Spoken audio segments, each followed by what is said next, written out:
Vay vay vay vay vay vay. Aya koymayın üstüme Rasim gelir.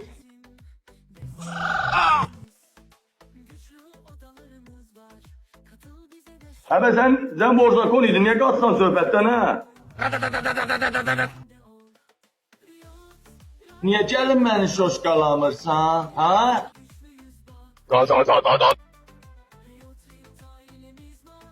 Başını yaxşı göster orada, gizlenme. Dedek.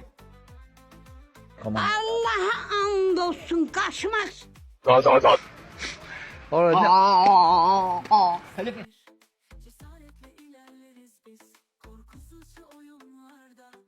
Habibi, gel Habibi.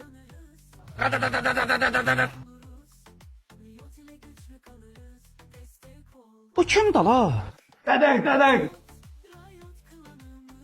Ben seni vurdum yatlaşa. Ben seni harda görsen, Niyazi dilini vuracağım. Başa bu senin üstünde hiç de yoktur. Hoy, bugünlük bu qədər.